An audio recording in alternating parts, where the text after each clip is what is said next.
20살의 문턱을 채 넘기도 전 한윤아의 세상은 산산조각이 났다.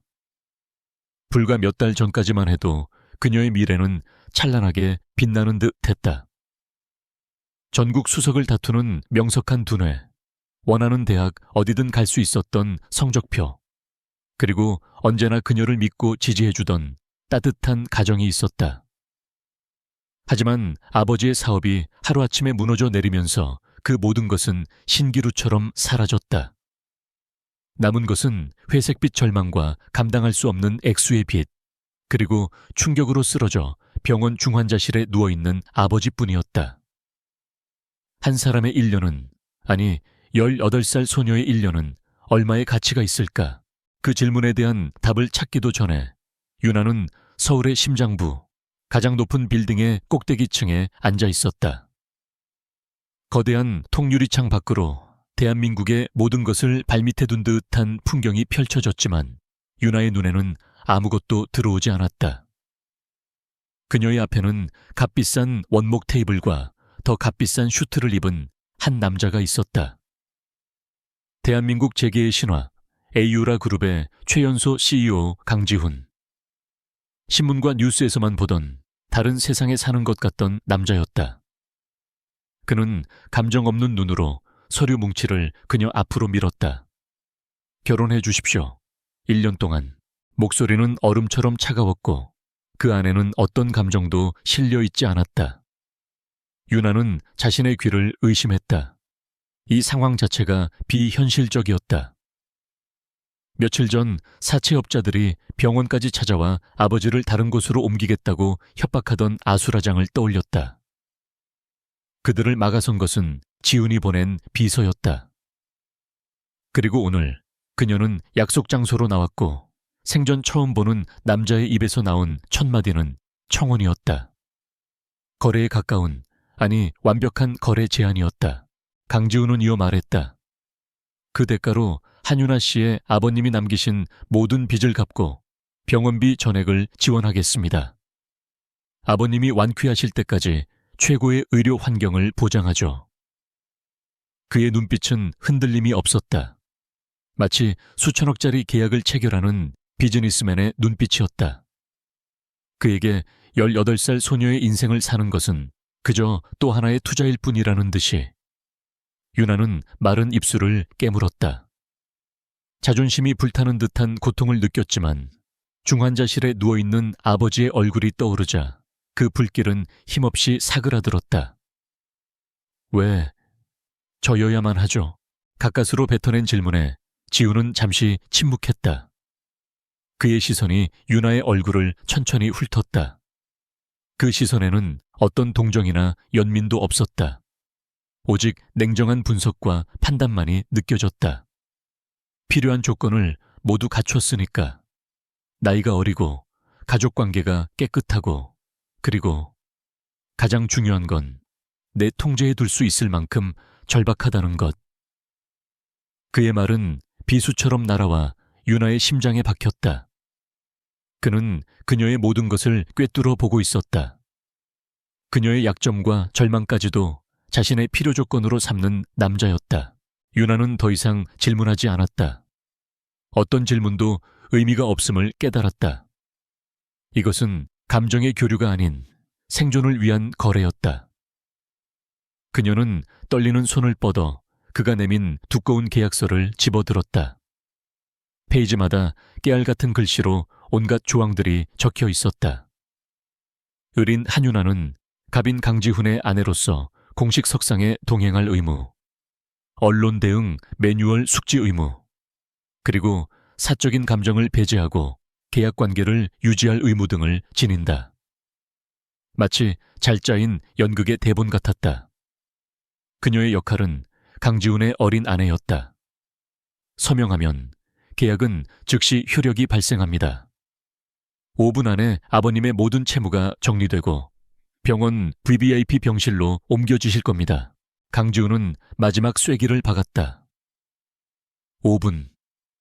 그녀가 펜을 잡고 자신의 이름을 쓰는 그 짧은 순간에 아버지의 운명이 결정된다. 윤아는 눈을 감았다. 반짝이던 미래, 친구들과의 웃음, 평범했던 모든 일상이 주마등처럼 스쳐 지나갔다. 이제 그 모든 것을 스스로 지워야 했다. 그녀는 눈을 떴고 더 이상 망설이지 않았다. 사각, 펜초기 종이에 긁히는 소리가 정적을 갈랐다. 한유나 세 글자가 그녀의 1년을, 어쩌면 그녀의 인생 전체를 팔아넘겼다. 서명이 끝나자마자 지우는 자리에서 일어났다.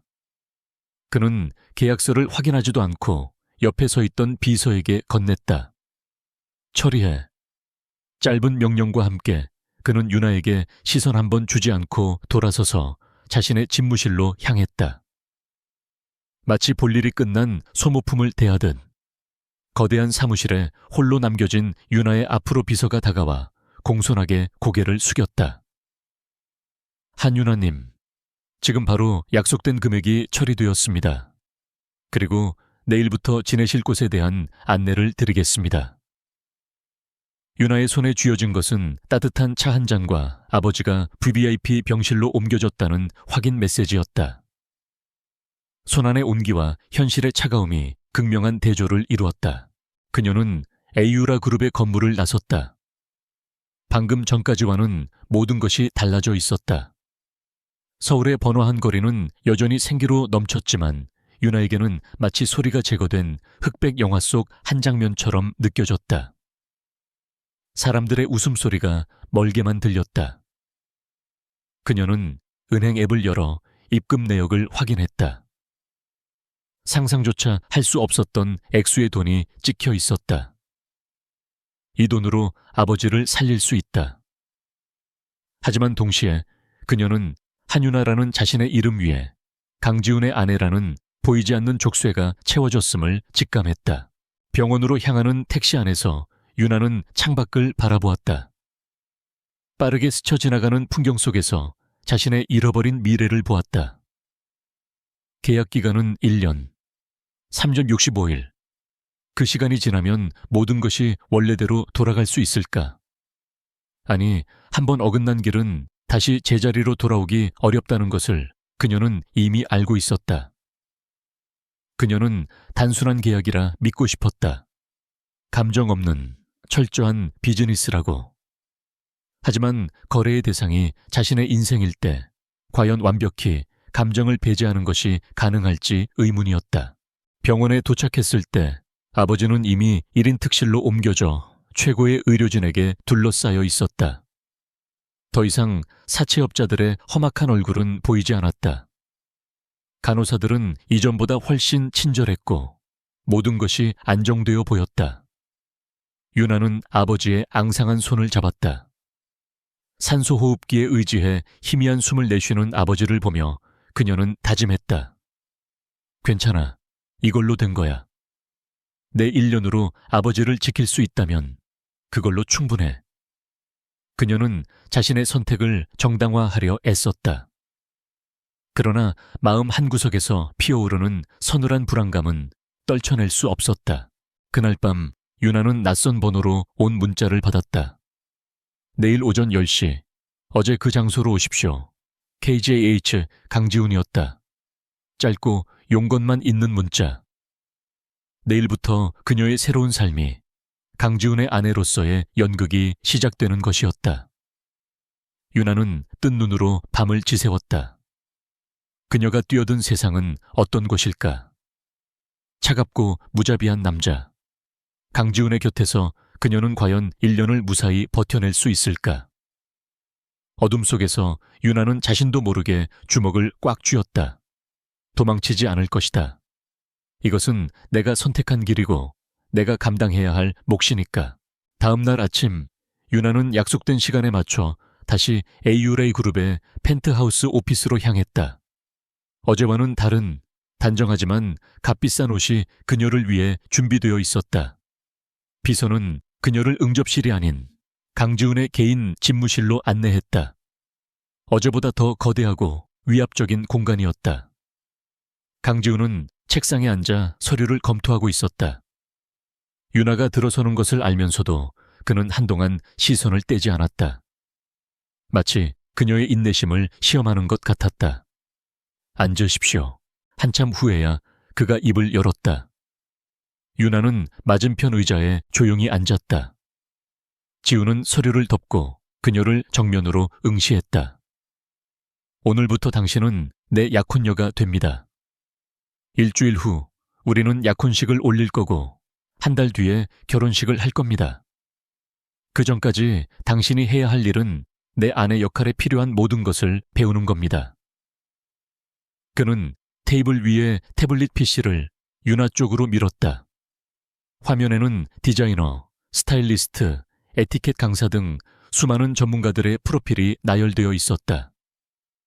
그녀를 머리부터 발끝까지 강지훈의 아내로 개조하려는 계획이었다. 아우라 그룹의 안주인 자리는 보기보다 복잡하고 처리해야 할 일이 많습니다. 내 어머니, 즉 시어머니 되실 분과 집안 어른들도 상대해야 하고 공식 석상에서는 내 얼굴이 되어야 합니다. 실수해선 안 됩니다.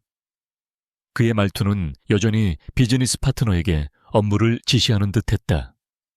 궁금한 거 있습니까? 유나는 고개를 저었다. 그의 계획은 너무나 완벽해서 질문할 틈조차 없어 보였다. 그녀는 그저 그의 각본대로 움직이는 배우가 되면 그만이었다. 좋습니다. 그럼 오늘부터 교육을 시작하도록 하죠. 김 비서가 안내할 겁니다. 그의 말이 끝나기 무섭게 김 비서가 들어와 유나를 향해 손짓했다. 거대한 집무실을 나서기 전 유나는 마지막으로 지훈을 돌아보았다. 그는 이미 다른 서류에 집중하고 있었다. 그녀의 존재는 더 이상 그의 관심사가 아닌 듯했다.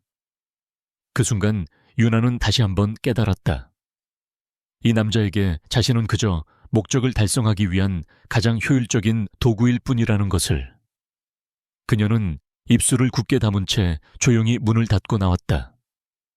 문이 닫히는 순간 서류를 보고 있던 강지훈의 시선이 아주 잠시 굳게 닫힌 문에 머물렀다. 그의 무표정한 얼굴에 누구도 읽을 수 없는 미세한 파문이 스쳐 지나갔다. 유나의 첫 번째 교육은 에티켓 강사와 함께하는 식사 예절이었다. 수십 가지가 넘는 커트러리의 용도부터 와인을 따르는 각도까지 그녀가 살아온 세상과는 완전히 다른 규칙들이 존재했다. 강사는 엄격했고 유나는 묵묵히 모든 것을 스펀지처럼 흡수했다. 그녀는 이것 또한 아버지의 빚을 갚는 과정의 일부라고 생각했다. 오후에는 스타일리스트 팀이 동원되어 그녀의 치수를 재고 피부톤을 분석하고 어울리는 색깔과 디자인을 논의했다. 마치 인형놀이를 당하는 기분이었지만 유나는 아무런 불평도 하지 않았다. 하루 종일 이어진 강행군 끝에 유나는 녹초가 되어 김 비서가 마련해준 임시 거처인 고급 오피스텔로 돌아왔다. 텅 빈 공간에 홀로 남겨지자 비로소 숨통이 트이는 것 같았다. 그녀는 소파에 몸을 던지며 길게 한숨을 내쉬었다. 이것이 앞으로 1년 동안 그녀가 살아내야 할 삶이었다. 화려하지만 영혼 없는 삶. 그녀는 문득 강지훈을 떠올렸다. 그 차가운 눈빛과 감정 없는 목소리. 그는 왜 이런 계약 결혼을 해야만 했을까? 에이유레이 그룹의 총수라면 원하는 여자와 얼마든지 결혼할 수 있을 텐데 의문이 꼬리를 물었지만 답을 찾을 길은 없었다. 어쩌면 그 이유를 알 필요조차 없는지도 모른다. 자신은 그저 계약 조건을 충실히 이행하면 되는 존재니까. 유나는 애써 복잡한 생각을 지우고 눈을 감았다. 피곤함이 몰려왔지만 쉽게 잠들지 못했다. 낯선 침대, 낯선 공기, 그리고 앞으로 펼쳐질 낯선 인생에 대한 막연한 두려움 때문이었다. 그녀는 이것이 단순한 계약일 뿐이라고, 1년만 버티면 끝나는 관계라고 스스로에게 몇 번이고 되뇌었다. 하지만 심장 한구석에서는 자꾸만 다른 소리가 들려오는 것 같았다. CEO는 진심이었다. 무엇에 대한 진심인지는 알 수 없었지만 그 차가운 가면 뒤에 숨겨진 무언가가 그녀의 인생을 송두리째 흔들어 놓을 것임을 18살의 그녀는 아직 알지 못했다. 강지훈의 세계로 들어가는 문은 높고 차가웠다. 임시 거처였던 오피스텔을 떠나 그녀가 도착한 곳은 서울 근교의 한적한 부촌에 위치한 그의 저택이었다. 현대적인 디자인의 거대한 건축물은 마치 잘 만들어진 유리 상자처럼 보였다. 사방이 통유리로 되어 있어 내부는 훤히 들여다 보였지만 그 안에는 어떤 온기도 느껴지지 않았다. 집은 완벽한 질서와 정적 속에서 그저 존재할 뿐 사람이 사는 공간이라는 느낌은 들지 않았다. 얼음 궁전. 유나는 속으로 그 집을 그렇게 불렀다. 이쪽이 당신이 사용할 방입니다. 지우는 감정 없는 목소리로 그녀를 안내했다. 유나에게 주어진 방은 그녀가 살던 집 전체보다도 넓었다. 방 안에는 드레스룸과 개인 욕실까지 딸려 있었고 창밖으로는 잘 가꾸어진 정원이 그림처럼 펼쳐졌다. 내 방은 복도 저쪽 끝입니다. 서로의 사적인 공간은 존중하도록 하죠. 그는 선을 그었다. 이 집에서 그와 그녀는 가장 가까우면서도 가장 먼 철저한 타인으로 존재해야 했다. 집안의 사용인들은 유나를 사모님이라 불렀지만 그들의 눈빛에서는 어떤 존중도 찾아볼 수 없었다. 그들은 그저 월급을 주는 고용주의 명령에 따라 움직이는 로봇 같았다. 유나의 하루는 아침부터 밤까지 빈틈없이 짜인 스케줄로 채워졌다. 그녀를 완벽한 에이유라의 안주인으로 만들기 위한 교육은 계속되었다. 경영학, 미술사, 4개 국어, 심지어는 와인 감별법까지. 유나는 군말 없이 모든 것을 흡수했다. 때로는 숨이 막힐 것 같았지만 병원에 계신 아버지를 생각하며 이를 악물었다. 그녀에게 주어진 자유시간은 저녁 식사 후 잠들기 전까지의 짧은 순간뿐이었다. 그 시간 동안 유나는 거대한 저택을 탐험하곤 했다. 그러다 집의 가장 깊숙한 곳에서 작은 온실을 발견했다. 그곳은 차가운 저택에서 유일하게 온기가 느껴지는 공간이었다. 다양한 종류의 희귀한 꽃과 식물들이 자라고 있었고 그 중에서도 유나의 눈길을 사로잡은 것은 검붉은 빛을 띤 흙장미였다. 벨벳 같은 꽃잎, 하지만 그 줄기에는 날카로운 가시가 촘촘히 돋아 있었다. 아름답지만 누구도 함부로 만질 수 없는 꽃. 유나는 왠지 그 장미가 자신과 닮았다는 생각을 했다. 그때 등 뒤에서 인기척이 느껴졌다.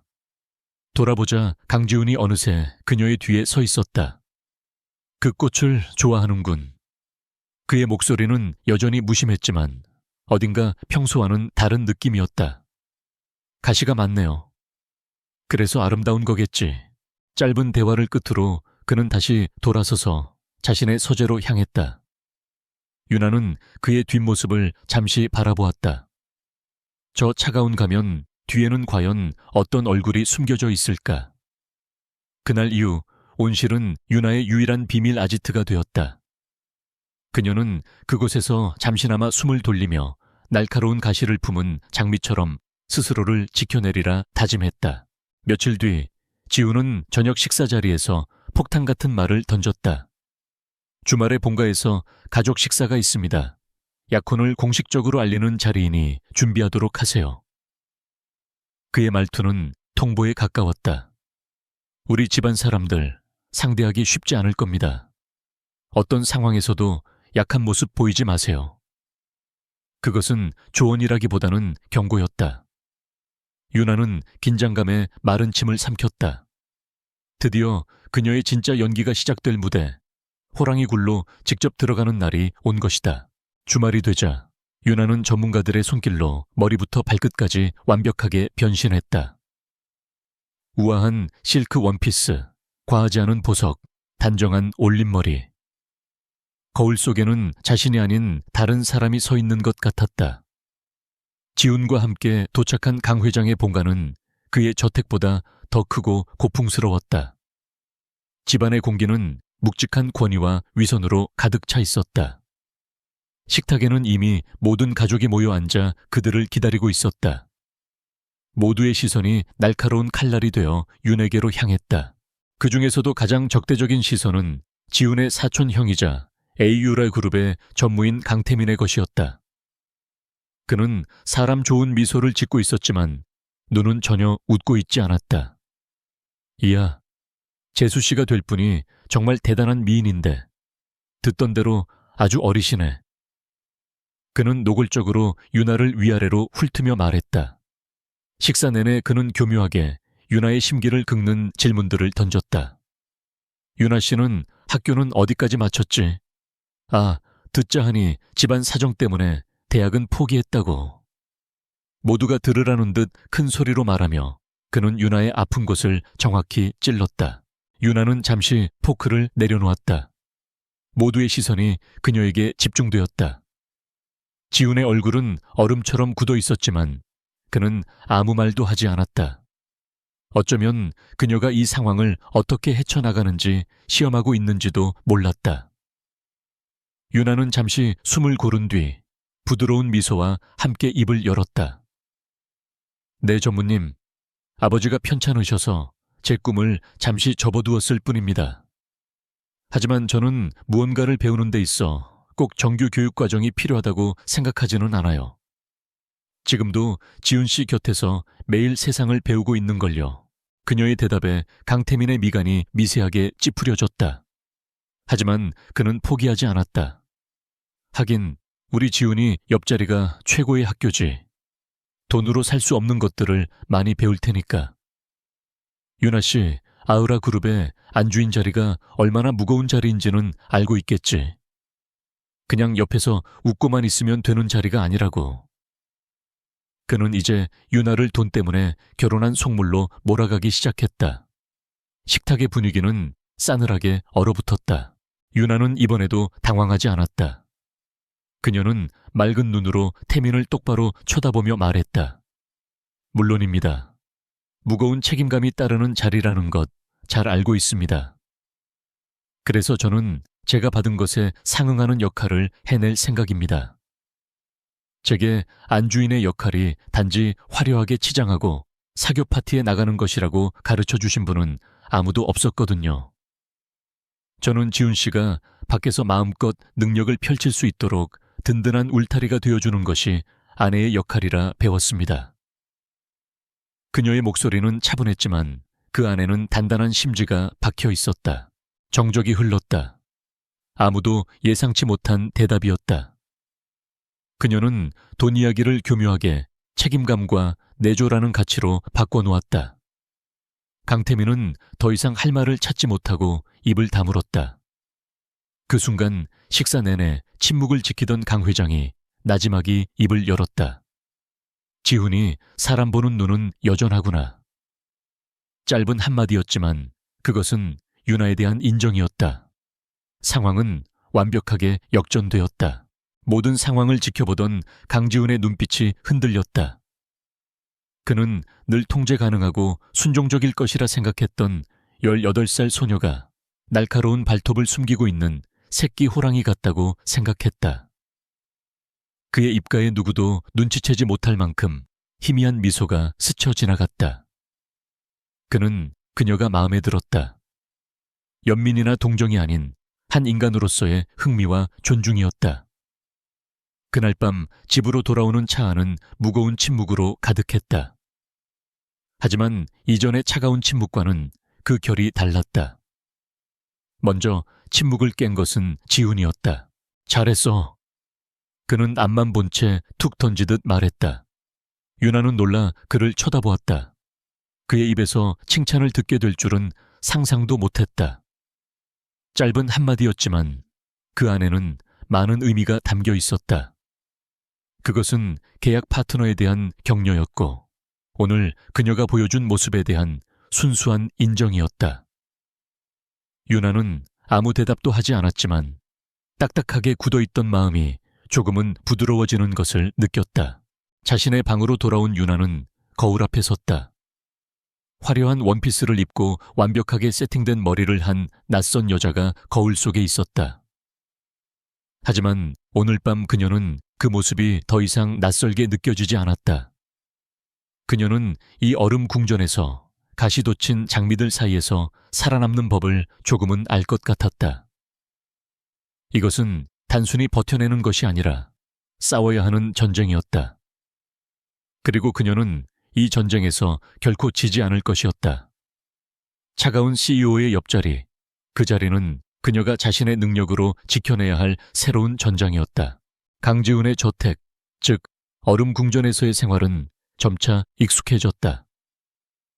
유나는 이제 수십 가지 커트러리를 능숙하게 다루었고 세계 각국의 와인 산지를 줄줄 꿰었으며 누구 앞에서든 주눅들지 않는 우아한 미소를 지을 수 있게 되었다. 그녀는 완벽한 강지훈의 약혼녀를 연기하고 있었다. 하지만 연기가 길어질수록 그녀는 상대 배우인 강지훈에게서 이상한 점들을 발견하기 시작했다. 그는 계약서에 명시된 것 이상으로 아주 사소하고 개인적인 부분에서 그녀를 알고 있었다. 첫 번째 사건은 한 사교 모임에서 일어났다. 지훈의 비즈니스 파트너가 주최한 작은 파티였다. 유나는 지훈의 옆에서 조용히 미소 짓는 인형의 역할을 충실히 수행하고 있었다.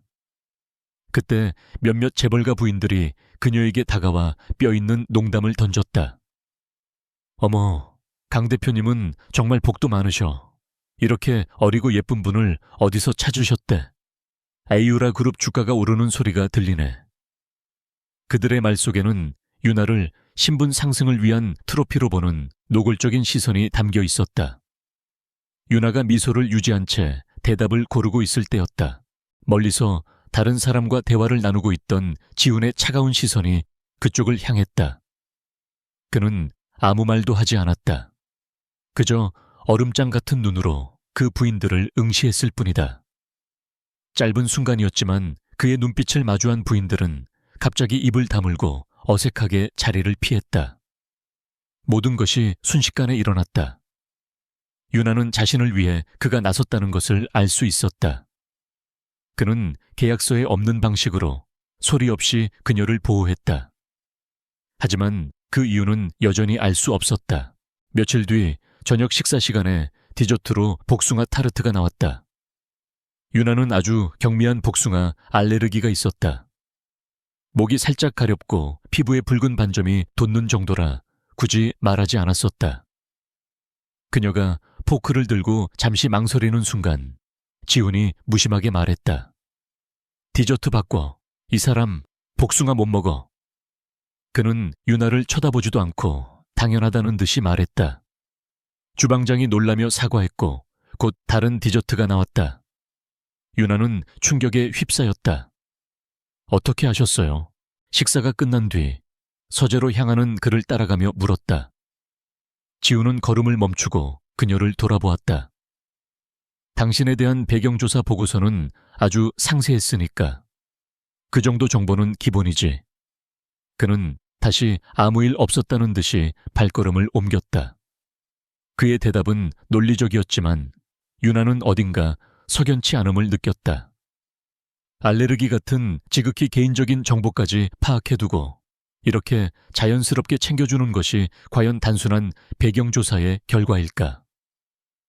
그의 관심은 계약 파트너에 대한 관리 차원을 넘어선 것처럼 느껴졌다. 의심의 씨앗은 엉뚱한 곳에서 싹을 틔웠다. 어느 날 유나는 지훈이 회사에 두고 온 중요한 서류를 전해주기 위해 그의 서재에 들어갔다. 그의 서재는 그의 성격처럼 군더더기 없이 깔끔하고 차가웠다. 세계 각국에서 받은 트로피와 상패들이 진열장을 가득 메우고 있었다. 그런데 그 화려한 진열장 가장 구석, 눈에 잘 띄지 않는 곳에 놓인 낡은 물건 하나가 유나의 시선을 사로잡았다.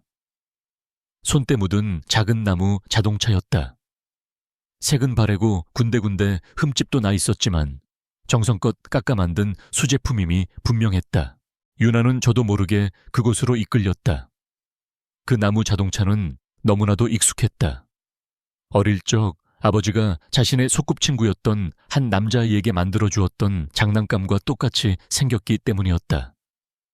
교통사고로 부모님을 잃고 잠시 그녀의 동네에 머물렀던 얼굴도 이름도 가물가물한 그 아이. 유나는 조심스럽게 나무 자동차를 향해 손을 뻗었다. 손가락이 닿으려는 찰나 등 뒤에서 지훈의 목소리가 들렸다. 거기서 뭐 하는 거지? 유나는 화들짝 놀라 손을 거두었다. 어느새 지훈이 서재 문 앞에 서 있었다. 그의 시선은 유나가 아닌 그녀의 손이 향했던 나무 자동차에 닿아 있었다. 그 순간 유나는 보았다. 늘 얼음처럼 차갑기만 하던 그의 눈동자가 아주 미세하게 흔들리는 것을. 그 눈빛에는 그리움, 슬픔, 그리고 알 수 없는 고통이 뒤섞여 있었다. 하지만 그 감정은 순식간에 사라지고 그는 다시 무표정한 얼굴로 돌아왔다. 그는 장난감에 대해 아무런 설명도 하지 않았고 유나 또한 아무것도 묻지 못했다. 그날 이후 유나의 머릿속은 온통 의문으로 가득 찼다. 복숭아 알레르기, 소리 없는 보호, 그리고 낡은 나무 자동차. 이 모든 조각들은 하나의 가능성을 가리키고 있었다. 강지훈과 자신 사이에 이 계약 관계 이전에 무언가 다른 연결고리가 있을지도 모른다는 것. 상세한 배경조사라는 그의 말은 어쩌면 진실을 감추기 위한 변명일지도 몰랐다. 유나는 더 이상 그의 각본대로 움직이는 인형으로만 살 수 없다고 생각했다. 그녀는 진실을 알아야만 했다. 한편 유나가 과거의 흔적을 더듬기 시작했을 때 또 다른 그림자가 그녀의 뒤를 쫓고 있었다. 강태민이었다. 가족 식사 자리에서 제대로 망신을 당한 그는 복수의 칼날을 갈고 있었다. 그는 자신의 비서를 불러 지시했다. 한유나라는 여자, 뒷조사를 해. 태어났을 때부터 지금까지 사소한 것 하나도 놓치지 말고. 아버지 사업이 망한 과정, 주변 인물들, 과거의 행적까지 전부 다. 강지훈이 왜 하필 그 계집애를 선택했는지 그 이유를 반드시 찾아내. 그는 직감하고 있었다. 지훈의 행동에는 분명 자신이 모르는 이유가 숨어 있음을. 그리고 그것이 지훈을 무너뜨릴 약점이 될 것이라고. 두 개의 조사가 시작되었다. 하나는 잊혀진 과거의 진실을 찾기 위한 유나의 필사적인 탐색이었고, 다른 하나는 상대의 약점을 찾아내 파멸시키기 위한 태민의 탐욕스러운 추적이었다. 유나는 밤마다 몰래 노트북을 켜고 강지훈의 과거 기사들을 검색하기 시작했다. 어린 시절, 학창 시절, 그의 성장 과정에 대한 단편적인 정보들을 모아 퍼즐을 맞추려 애썼다. 하지만 그의 사적인 과거는 철저하게 베일에 쌓여 있었다. 그러던 어느 날 밤, 유나는 자신의 낡은 앨범을 꺼내보았다. 아버지와 함께 찍은 사진들을 한 장 한 장 넘기던 그녀의 손이 한 페이지에서 멈췄다. 놀이터에서 찍은 낡은 사진이었다. 어린 유나의 옆에는 비슷한 또래의 남자아이가 서 있었다. 아이는 얼굴에 상처가 난 채였지만 어딘가 슬퍼 보이는 눈으로 카메라를 응시하고 있었다. 유나는 기억을 더듬었다. 사고로 부모님을 잃고 우리 집에 잠시 머물렀던 아이. 내가 아끼던 나무 자동차를 선물로 주었던 아이. 하지만 아이의 얼굴 위로 세월의 먼지가 내려앉은 듯 아무리 애를 써도 그 얼굴이 선명하게 떠오르지 않았다. 가슴 한구석이 답답해져 왔다. 잊고 있던 과거의 상처가 희미하게 되살아나는 듯했다. 과거는 그저 지나간 시간이 아니었다. 그것은 현재의 발목을 잡고 미래를 향해 그림자를 들이우고 있었다. 강태민의 칼날은 예상보다 더 날카롭고 깊숙하게 파고들었다. 에이유라 그룹의 차세대 성장 동력이 될 인공지능 신사업 프로메테스 프로젝트의 핵심 기술이 언론에 유출되는 초유의 사태가 벌어진 것이다. 관련 기사가 쏟아져 나오자 에이유라 그룹의 주가는 폭락했고 경쟁사들은 환호성을 질렀다. 비상이사회가 소집되었고 내부 조사가 착수되었다. 그리고 모든 증거는 단 한 사람을 가리키고 있었다. 프로젝트의 핵심 개발팀장이자 강지훈의 오른팔이라 불리던 박민혁 부장이었다. 박 부장의 개인 컴퓨터에서 유출된 파일의 흔적이 발견되었고 그의 개인 계좌로 거액의 돈이 입금된 정황까지 포착되었다. 모든 것이 너무나도 완벽하게 짜인 각본처럼 그를 범인으로 몰아가고 있었다. 강태민은 이사회에서 누구보다도 개탄하며 강지훈을 압박했다. 믿었던 사람에게 발등을 찍힌 심정은 이해하지만 사사로운 감정으로 회사를 위기에 빠뜨려서는 안 됩니다. 당장 박 부장을 해고하고 대국민 사과를 해야 합니다. 그의 목소리는 우려로 가득 차 있었지만 눈은 승리감에 번뜩이고 있었다. 그날 밤 얼음 궁전에는 폭풍 전야의 긴장감이 감돌았다. 지우는 밤늦도록 서재에서 나오지 않았다. 유나는 거실 소파에 앉아 서재 문틈으로 새어나오는 희미한 빛을 바라보았다. 그녀는 지훈이 박 부장을 얼마나 신뢰하는지 알고 있었다. 그가 쉽게 자신의 사람을 내칠 리 없었다. 하지만 증거가 너무나도 명백했다. 늦은 밤, 유나는 서재로 향하는 지훈의 비서와 마주쳤다. 비서의 얼굴은 하얗게 질려 있었다.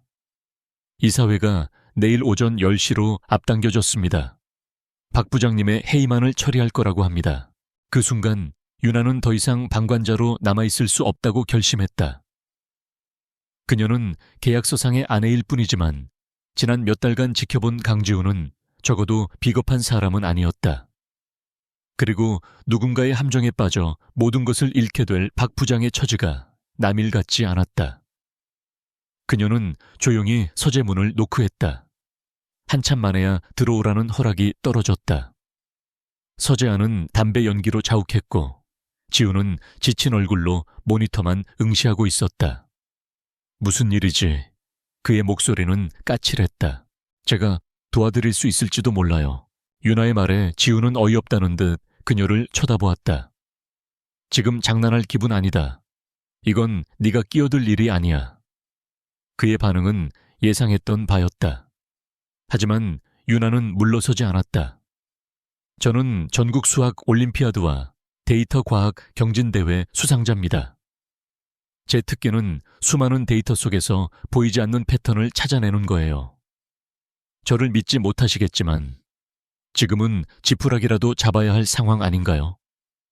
그냥 원본 데이터 로그에 접근할 권한만 주세요. 아무것도 건드리지 않고 그냥 보기만 할게요. 그녀의 눈빛은 진지했다. 그 안에는 어떤 계산도 두려움도 없었다. 오직 상황을 해결하겠다는 강한 의지만이 담겨 있었다. 지우는 잠시 그녀를 말없이 응시했다. 절박한 상황 속에서 그는 18살 소녀의 당돌한 제안에 신락 같은 희망을 걸어보기로 했다. 좋아. 하지만 명심해.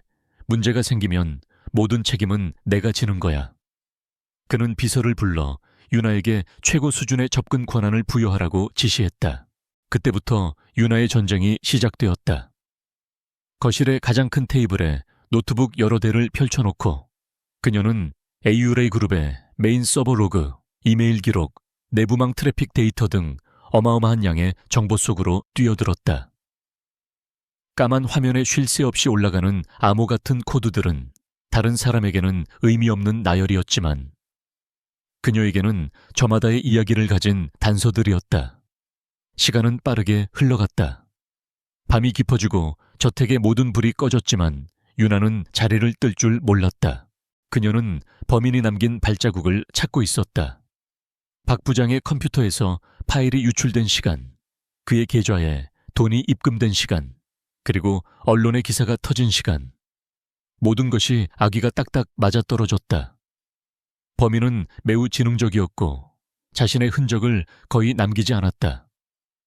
하지만 유나는 포기하지 않았다. 완벽한 범죄는 없다는 것이 그녀의 지론이었다. 범인은 반드시 아주 사소한 자신만이 알아볼 수 있는 흔적을 남기기 마련이니까. 새벽이 밝아올 무렵 유나는 마침내 그것을 발견했다. 아주 미세한 불일치. 정보가 외부로 유출되기 정확히 3초 전 AU라 그룹의 전체 서버가 아주 잠깐 동안 리프레시된 기록이었다. 공식적인 사유는 시스템 안정화를 위한 정기 유지 보수. 그리고 그 유지 보수를 직접 지시한 사람은 다름 아닌 강태민 전무였다. 그 짧은 순간 서버의 보안 프로토콜은 가장 취약한 상태가 된다. 범인은 바로 그 찰나의 틈을 이용해 흔적을 남기지 않고 정보를 빼돌린 것이다. 강태민이 스스로 문을 열어주고 도둑을 끌어들인 셈이었다. 유나는 심장이 미친 듯이 뛰는 것을 느꼈다. 이것은 직접적인 증거는 아니었지만 강태민의 완벽한 알리바이를 무너뜨릴 수 있는 치명적인 창이었다. 그녀는 모든 데이터를 정리해 간단한 보고서를 만들었다. 동이틀 무렵 소파에서 잠시 눈을 붙이고 있던 지훈이 무거운 몸을 일으켰다. 그는 밤새 스크린만 들여다보고 있던 유나를 발견하고는 놀란 표정을 지었다. 유나는 붉게 충혈된 눈으로 그에게 다가가 보고서가 담긴 태블릿 PC를 내밀었다. 찾았어요. 범인이 아니라 범인이 열어준 문을요. 지훈은 반신반의하며 태블릿을 받아들었다. 보고서를 읽어 내려가는 그의 눈빛이 점점 날카롭게 변했다. 그는 유나가 찾아낸 데이터의 의미를 즉시 이해했다.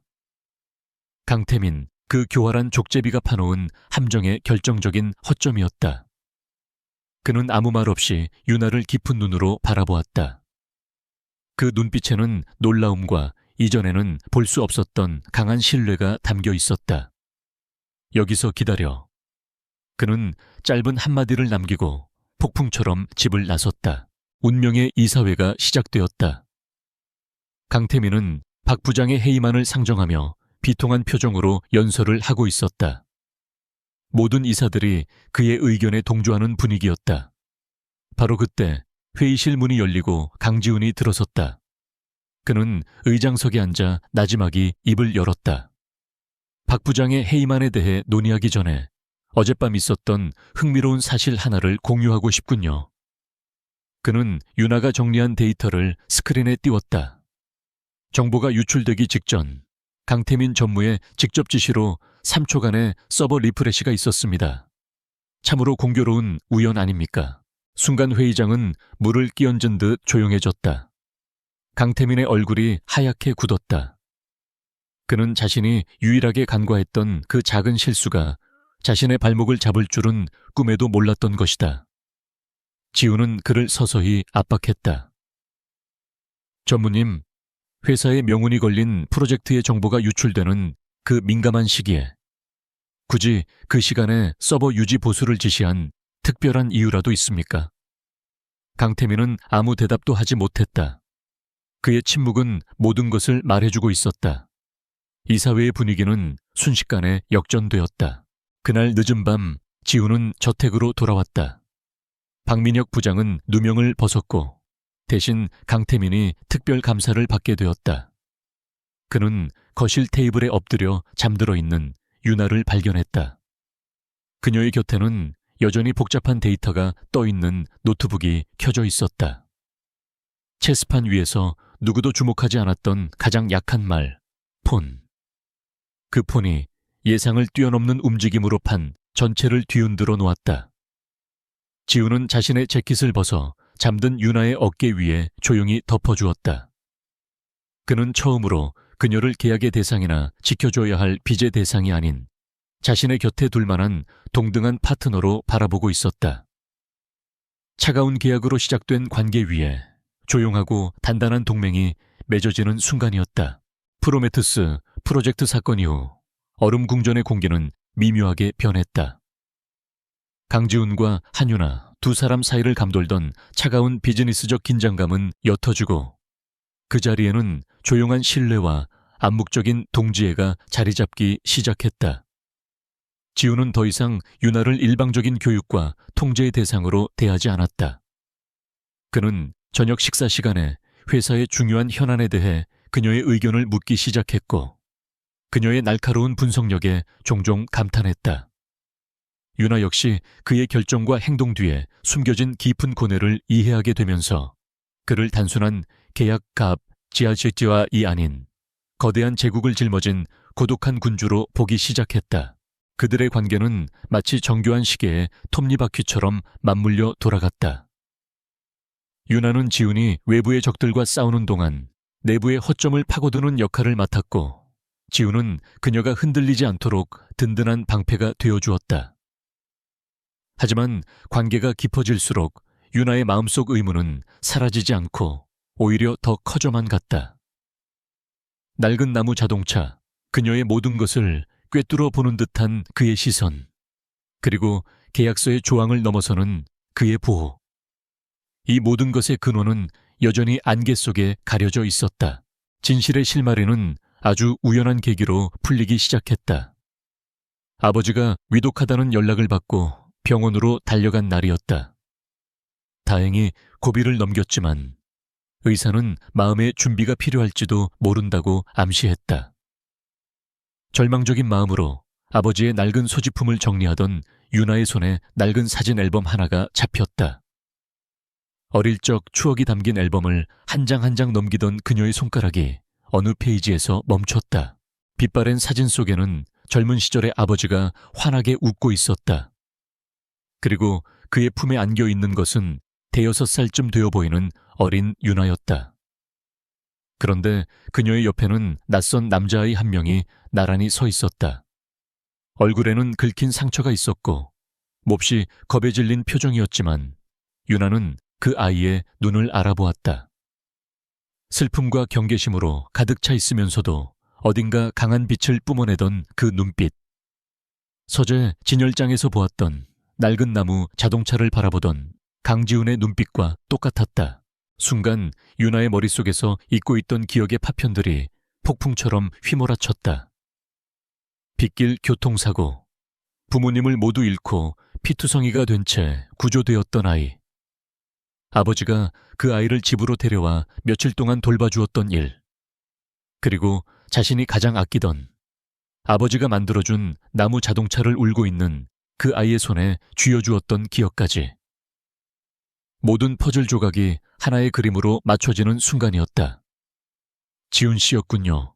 저택으로 돌아온 유나는 앨범을 든 채 곧장 지훈의 서재로 향했다. 그는 창밖을 보며 깊은 생각에 잠겨 있었다. 유나의 목소리에 그가 천천히 돌아보았다. 유나는 떨리는 손으로 그에게 빛바랜 사진을 내밀었다.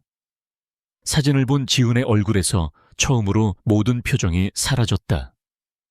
단단하던 얼음 가면이 산산조각 나는 듯했다. 그는 오랫동안 침묵했다. 서재 안에는 무거운 정적만이 흘렀다. 한참의 시간이 흐른 뒤 그가 마침내 입을 열었다. 그의 목소리는 이전과는 전혀 다른 깊은 슬픔과 회한에 잠겨 있었다. 찾고 있었어. 아주 오랫동안. 그는 유나의 아버지가 자신의 생명의 은인이라고 고백했다. 10여 년 전 빗길에서 전복된 차 안에서 그를 꺼내준 사람이 바로 유나의 아버지였다. 그의 부모님은 현장에서 즉사했고 어린 지훈은 세상에 홀로 남겨졌다. 충격과 슬픔 속에서 그에게 유일한 위안이 되어준 것은 며칠간 그를 돌봐주었던 유나의 가족과 어린 소녀가 건네준 작은 나무 자동차였다. 그 후 그는 친척집을 전전하며 힘겹게 자랐고 필사적으로 공부해 지금의 자리에 올랐다. 성공하면 가장 먼저 안년을 가져서 보답하리라 맹세했다. 하지만 수소문 끝에 찾은 유나의 아버지는 사업 실패와 병마로 쓰러져 있었고 그의 어린 딸은 사채업자들에게 둘러싸여 벼랑 끝에 내몰려 있었다. 당신에게 다가갈 방법을 몰랐어. 그냥 돈을 건네는 건 당신의 자존심이 허락하지 않을 테고 당신 아버님은 이미 의식이 없으셨지. 그래서 이런 말도 안 되는 계약을 생각한 거야. 그의 목소리가 가늘게 떨리고 있었다. 당신을 내 옆에 두고 내 눈이 닿는 곳에서 지켜주고 싶었어. 빚을 갚는다는 명분으로, 당신의 1년을 사는 대가로 내가 당신의 인생을 보호할 수 있을 거라고 생각했어. 이것이 계약의 진실이었다. 18살 소녀를 돈으로 샀던 차가운 CEO의 행동은 사실 은인의 딸을 지키기 위한 한 남자의 절박하고 서투른 진심이었다. 그는 단순한 계약이라고 믿게 만들고 싶었지만 처음부터 그는 진심이었다. 보답에 대한 진심, 그리고 그녀를 지켜야 한다는 책임감에 대한 진심. 유나는 아무 말도 할 수 없었다. 눈물이 뺨을 타고 하염없이 흘러내렸다. 차가운 거래라고 생각했던 모든 순간들이 실은 그의 서투른 배려였다는 것을 깨달았다. 무심한 척 복숭아를 치워주던 그의 행동, 사교계의 비웃음 속에서 소리 없이 그녀를 지켜주던 그의 눈빛, 그 모든 것이 이제야 이해가 되었다. 그녀를 묶고 있던 계약이라는 족쇄는 사실 그녀를 보호하기 위한 가장 단단한 울타리였다. 미안하다. 지훈이 나지막이 말했다. 그의 눈시울도 붉게 물들어 있었다. 그는 유나에게 천천히 다가와 그녀의 어깨를 감싸 안았다. 유나는 그의 품에 얼굴을 묻고 참아왔던 울음을 터뜨렸다. 그의 품은 생각보다 넓고 따뜻했다. 얼음 궁전의 군주는 가면을 벗고 상처 입은 한 명의 인간으로 그녀 앞에 서 있었다. 그날 밤 두 사람은 더 이상 계약의 갑과 을이 아니었다. 과거의 깊은 상처와 운명적인 인연으로 묶인 서로의 유일한 이해자이자 위로자가 되었다. 18살, 그녀가 단순한 계약이라 믿었던 관계는 운명이라는 진짜 이름을 찾은 순간이었다. 진실이 밝혀진 후 강태민은 궁지에 몰린 쥐가 되었다. 그가 유나의 아버지를 통해 강지훈과 한유나 사이에 깊은 인연이 있다는 것을 알아냈을 때 그는 그것을 약점이 아닌 절망의 기회로 보았다. 특별감사는 그의 목을 조여오고 있었고 이사회에서의 신임도 바닥으로 떨어졌다. 그에게 남은 카드는 단 하나, 가장 위험하고 비열한 방식뿐이었다. 강지훈의 가장 소중한 것을 파괴해서 그를 무너뜨리는 것. 그리고 지금 강지훈에게 가장 소중한 것은 바로 한유나였다. 사랑? 그는 콧방귀를 뀌었다. 그깟 감정 노름이 강철 같던 강지훈의 발목을 잡는 족쇄가 될 줄은 꿈에도 몰랐다. 유나와 지훈 사이의 공기는 이전과 비교할 수 없을 만큼 부드러워졌다. 계약이라는 껍데기가 사라지자 그들은 비로소 서로를 온전히 마주 볼 수 있게 되었다. 지훈은 더 이상 자신의 감정을 숨기지 않았다. 서류를 보다가도 문득 유나를 바라보았고 그녀가 온실에서 책을 읽고 있으면 조용히 옆에 앉아 함께 시간을 보냈다. 유나 역시 그의 차가운 가면 뒤에 숨겨진 상처와 외로움을 보듬어 주었다. 하지만 평온함 속에서도 불길한 긴장감은 계속되었다. 지훈은 유나의 경호를 2배로 늘렸고 외출할 때는 반드시 자신이 동행했다. 그는 알고 있었다. 코너에 몰린 강태민이 무슨 짓을 할지 모른다는 것을. 어느 맑은 오후 유나는 온실에서 흙장미를 돌보고 있었다. 지훈이 다가와 그녀의 어깨에 스카프를 둘러주었다. 아직 날이 쌀쌀해. 그의 다정한 손길에 유나의 마음이 따뜻해졌다. 그녀는 문득 장미 줄기에 날카로운 가시를 보며 말했다. 이 장미, 처음엔 저와 닮았다고 생각했어요. 가시를 세우고 누구도 다가오지 못하게 하는 모습이요. 지훈은 그녀의 손을 부드럽게 감싸 쥐었다. 틀렸어. 당신은 가시가 아니야. 그 가시 속에서 피어난 꽃이지. 내가 지켜줘야 할. 그의 진심 어린 고백에 유나는 얼굴을 붉혔다. 두 사람은 말없이 서로를 바라보았다. 사랑한다는 말은 없었지만 그들의 눈빛은 이미 수만 마디의 고백을 나누고 있었다. 바로 그 평화가 깨지는 데는 오랜 시간이 걸리지 않았다. 다음 날 유나는 병원으로부터 한 통의 전화를 받았다. 아버지의 상태가 갑자기 악화되었다는 비보였다. 유나의 머릿속은 하얗게 비었고 심장이 바닥으로 곤두박질 치는 것 같았다. 그녀는 이성을 잃고 당장 병원으로 가야 한다고 소리쳤다. 경호팀은 규정상 대표님의 허락이 필요하다며 그녀를 말렸지만 아버지 걱정에 눈이 먼 유나의 귀에는 아무것도 들리지 않았다. 그때 마침 저택에 들렀던 박민혁 부장이 나섰다. 제가 모시고 가겠습니다. 사모님, 너무 걱정 마십시오. 그는 얼마 전 자신을 구해준 유나에게 깊은 신뢰와 충성심을 느끼고 있었다. 박 부장이 직접 운전하는 차를 타고 저택을 나서는 순간 유나는 그것이 강태민이 파놓은 치명적인 함정이라는 것을 알지 못했다. 병원으로 향하는 길, 한적한 외곽 도로에 접어들었을 때였다. 거대한 덤프트럭 한 대가 뒤에서부터 무서운 속도로 그들의 차를 따라붙기 시작했다. 처음에는 단순한 난폭 운전이라고 생각했지만 트럭은 의도적으로 그들의 차를 위협하며 도로 가장자리로 몰아붙였다. 사모님, 꽉 잡으세요. 아무래도 이상합니다. 박 부장의 얼굴이 굳어졌다. 그는 곧장 지훈에게 전화를 걸어 다급하게 외쳤다. 대표님, 사모님을 노리는 것 같습니다.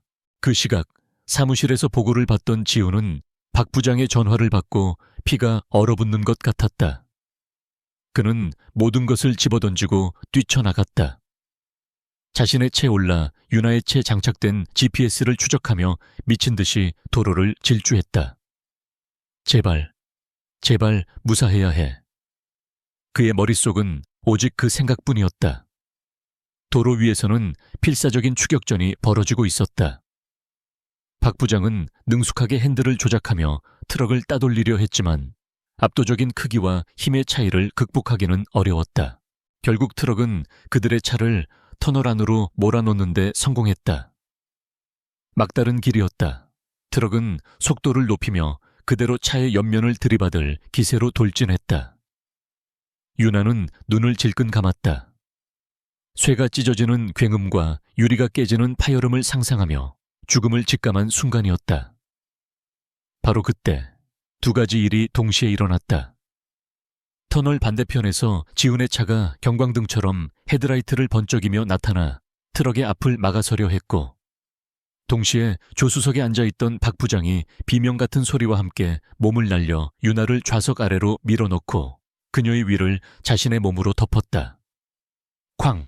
세상이 무너지는 듯한 굉음이 터널을 울렸다. 트럭은 지훈의 차 때문에 완전히 들이받지는 못했지만 그럼에도 불구하고 강력한 충격으로 차의 조수석 문을 흉측하게 찌그러뜨렸다. 지훈은 자신의 차에서 비틀거리며 내렸다. 그의 눈앞에 펼쳐진 것은 지옥도였다. 그는 미친 사람처럼 망가진 차로 달려가 찌그러진 문을 맨손으로 잡아 뜯었다. 차 안에는 유나가 쓰러져 있었다.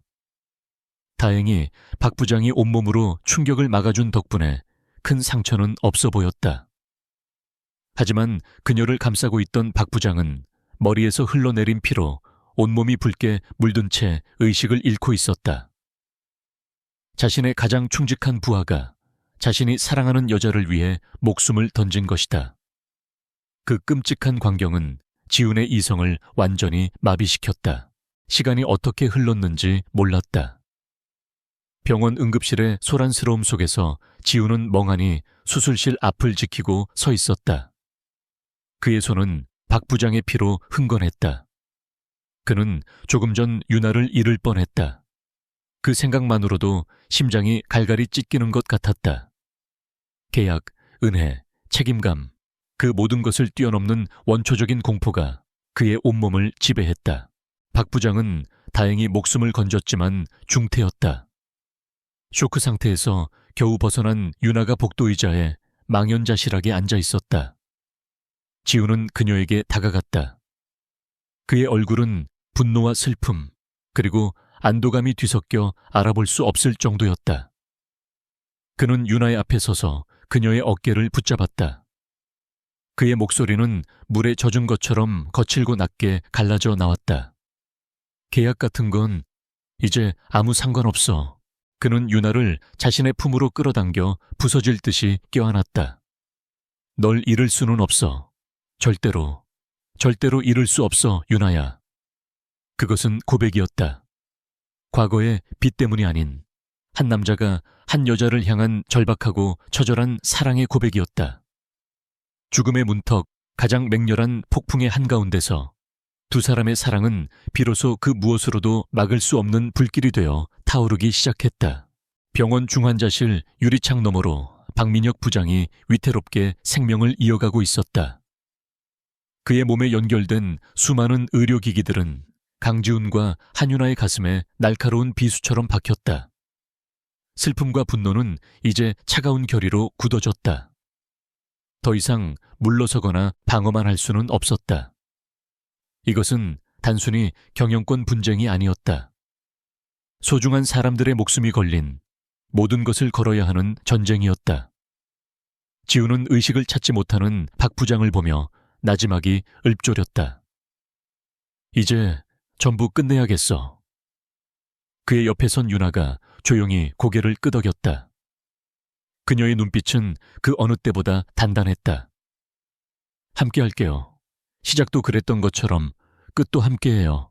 얼음궁전은 이제 그들의 전쟁 지휘 본부가 되었다. 지우는 가장 신뢰하는 소수의 임원들을 저택으로 불러 모았다. 강태민의 비리와 범죄 행위에 대한 모든 정보를 긁어모으기 시작했다. 윤아는 그들 사이에서 단순한 조력자가 아니었다. 그녀는 특유의 데이터 분석 능력으로 자금의 흐름을 추적하고 강태민이 세운 유령 회사들의 연결고리를 찾아내며 수사의 방향을 제시했다. 그녀의 통찰력은 노련한 전문가들조차 혀를 내두를 정도였다. 그들은 함께 밤을 새우며 마지막 전투를 준비했다. 그러던 중 윤아는 결정적인 열쇠를 전혀 예상치 못한 곳에서 발견했다. 아버지의 낡은 서류 가방. 유품을 정리하다 발견한 가방 안에는 낡은 사업 서류들이 들어있었다. 무심코 서류들을 넘겨보던 그녀의 눈에 낯익은 로고가 들어왔다. 에이유레 그룹의 전신이었던 작은 벤처 기업의 로고였다. 그리고 그 아래에는 아버지의 이름이 적힌 주식 증서가 있었다. 아버지는 젊은 시절 친구와 함께 그 회사의 창업에 투자했던 것이다. 이후 회사가 에이유레이에 인수합병되면서 그 주식은 휴면 상태가 되었지만 효력은 사라지지 않았다. 아버지는 아이유레이 그룹의 소액 주주였다. 이사회에 참석할 자격이 있어요. 윤아는 떨리는 목소리로 지훈에게 주식 증서를 내밀었다. 그것은 세상을 뒤흔들 만큼의 지분은 아니었다. 하지만 주주총회와 이사회에 참석해 발언권을 행사할 수 있는 그들의 가장 강력한 무기가 되어줄 자격이었다. 지훈은 윤아의 손을 힘껏 잡았다. 체스판의 모든 말이 준비되었다. 이제 왕을 잡으러 갈 시간이었다. 며칠 뒤 강지훈은 긴급 이사회와 임시 주주총회를 동시에 소집했다. 소집 명분은 대표이사 피습 사건 및 회사 비상 경영 체제 논의였다. 강태민은 이것이 자신의 마지막 기회라고 생각했다. 그는 지훈이 감정적으로 무너졌으며 이성을 잃고 무리수를 두고 있다고 판단했다. 그는 지훈의 사생활 문제를 걸고 넘어져 경영 능력의 부재를 입증하고 이참에 대표이사 회의만을 통과시킬 속셈이었다. 그는 자신이 승리할 것이라 확신했다. 운명의 날, 에이유라 그룹의 최상층에 위치한 이사회 회의실에는 숨막히는 긴장감이 흘렀다. 강태민은 먼저 선수를 쳤다. 그는 온갖 거짓 자료와 조작된 증거들을 제시하며 지훈을 공격했다. 강지훈 대표는 개인적인 원한 관계 때문에 회사 전체를 위험에 빠뜨렸습니다. 그의 약혼녀가 당한 사고는 그의 불안정한 사생활과 어두운 거래 관계가 불러온 비극입니다. 그는 윤아의 사고를 지훈의 책임으로 몰아가며 이사들을 선동했다. 분위기는 순식간에 강태민 쪽으로 기울었다. 바로 그때 회의실에 육중한 문이 열렸다. 모든 사람의 시선이 문으로 향했다. 문 앞에는 한윤아가 서 있었다. 사고의 피해자라고는 믿을 수 없을 만큼 그녀는 침착하고 당당한 모습이었다. 그녀는 천천히 회의장 안으로 걸어 들어와 의장석을 향해 허리를 숙였다. 그리고 법률 대리인을 통해 서류를 제출했다. 아버지의 주식 증서와 모든 권한을 위임한다는 위임장이었다. 주주 한성진님의 대리인 자격으로 이 자리에 참석했습니다. 회의장은 술렁였다. 특히 강태민의 얼굴은 충격으로 굳어졌다. 그가 근본 없는 어린애라고 무시했던 윤아가 주주의 자격으로 자신의 심장부에 직접 걸어 들어온 것이다. 윤아는 단상에 섰다. 그녀는 감정에 호소하지 않았다. 오직 냉철한 사실과 논리, 그리고 데이터로 이야기했다. 그녀는 강태민이 제시한 증거들이 어떻게 조작되었는지를 조목조목 반박하며 그의 주장을 가루로 만들었다. 강태민 전무님은 강지훈 대표의 사생활을 문제 삼으셨죠. 하지만 정말로 회사를 병들게 하는 것은 따로 있는 것 같습니다. 그녀의 말이 끝나자마 붉은 스크린에 거대한 자금 흐름도가 펼쳐졌다. 강태민이 지난 몇 년간 설립한 유령 회사들과 그 회사들을 통해 에이유라 그룹의 자금을 어떻게 빼돌렸는지에 대한 적나라한 증거였다. 회의장은 아수라장이 되었다. 하지만 이것은 시작에 불과했다. 윤아는 다음 증거를 제시했다. 강태민이 덤프트럭 운전기사와 통화한 내용이 담긴 녹취 파일이었다. 돈으로 살인을 교사하는 그의 목소리가 회의실 전체에 울려 퍼졌다. 이건 전부 조작이야. 저 계집애가 날 함정에 빠뜨리려고. 강태민이 미친 듯이 소리쳤다. 하지만 그의 발악은 허공의 메아리가 될 뿐이었다. 마지막 증거가 스크린에 떴다. 사고 현장 근처를 지나던 차량의 블랙박스 영상이었다.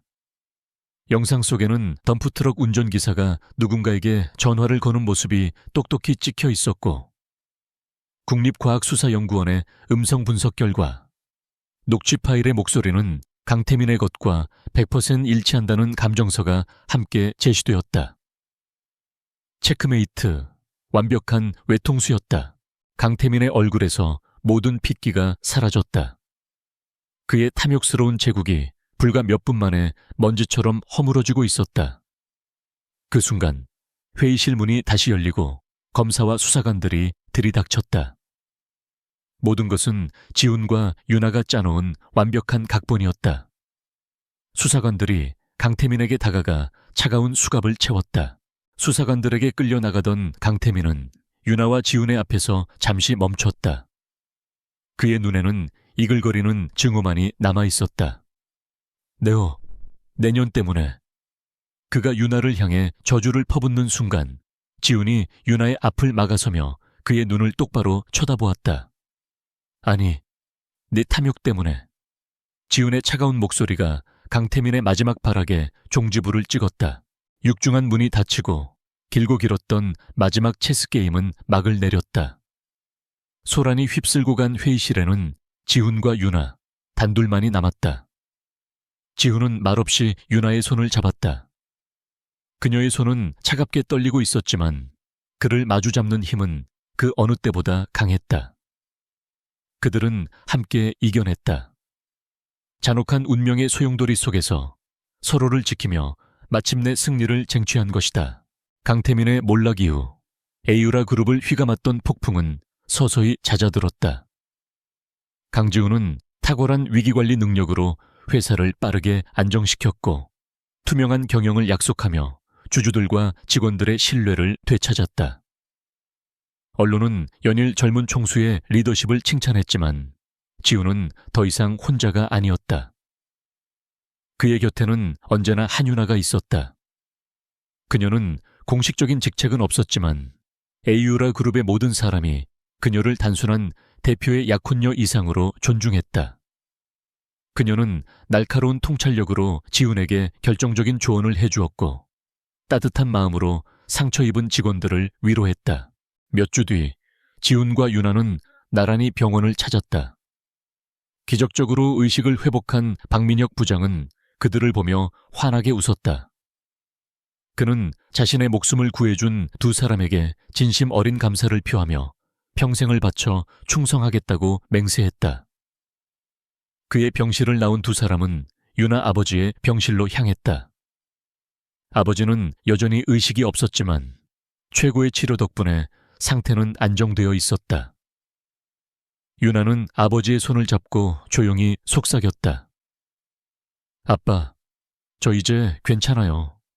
저를 지켜주는 사람이 생겼거든요. 아빠가 예전에 구해줬던 그 아이가 이제는 저를 지켜주고 있어요. 시간이 흘러 그들의 계약 결혼 기간이었던 1년이 거의 끝나가고 있었다. 저택의 서재, 두 사람의 첫 만남이 이루어졌던 그 차가운 테이블 위에 1년 전에 결혼 계약서가 놓여 있었다. 계약의 목적이었던 아버지의 빚은 모두 청산되었고 그녀의 안전을 위협하던 강태민도 사라졌다. 이제 이 계약이 존재해야 할 이유는 없었다. 유나는 왠지 모를 착잡한 마음으로 계약서를 바라보았다. 이 계약이 끝나면 자신은 어디로 가야 할까? 그녀는 이제 더 이상 돈 때문에 자신의 삶을 팔아야 했던 18살의 소녀가 아니었다. 그녀는 대학에 진학해 자신의 꿈을 펼치고 싶었다. 지훈의 곁은 너무나 따뜻하고 행복하지만 언제까지나 그의 보호 아래 머물 수만은 없었다. 지훈이 서재로 들어왔다. 그는 테이블 위의 계약서를 보더니 말없이 그것을 집어들었다. 유나는 심장이 내려앉는 것 같았다. 그가 계약의 종료를, 그들의 이별을 이야기할 것이라고 생각했다. 하지만 지훈의 행동은 그녀의 예상을 완전히 벗어났다. 그는 계약서를 반으로, 또다시 반으로 찢어버렸다. 놀란 유나의 눈앞에서 한때 그녀의 운명을 쥐고 있던 종이는 힘없이 갈갈이 찢겨 나갔다. 이 종이 쪼가리는 이제 필요 없어. 지훈은 찢어진 종이 조각을 옆으로 밀어두고 유나의 앞으로 다가왔다. 그는 그녀의 손을 잡고 진지한 눈으로 그녀를 바라보았다. 우리의 시작은 거짓이었고 거래였지. 하지만 당신과 함께한 모든 순간은 내 인생에서 가장 진실된 시간이었어. 그는 천천히 유나의 앞에 한쪽 무릎을 꿇었다. 유나는 숨을 쉬는 것조차 잊었다.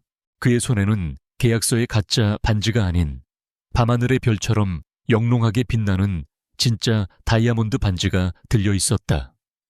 한유나, 1년 전 오늘 나는 당신에게 계약을 제안했어. 하지만 오늘 나는 당신에게 내 남은 평생을 제안하고 싶어. 더 이상 과거의 빚을 갚기 위한 연기도 당신을 지키기 위한 명분도 아니야. 그냥 당신 없이는 살 수 없으니까. 당신의 남편으로, 당신의 가족으로, 당신 곁에서 평생 함께 늙어가게 해줘. 나와 진짜 결혼해 줄래? 1년 전 같은 장소에서 들었던 청혼과는 모든 것이 달랐다.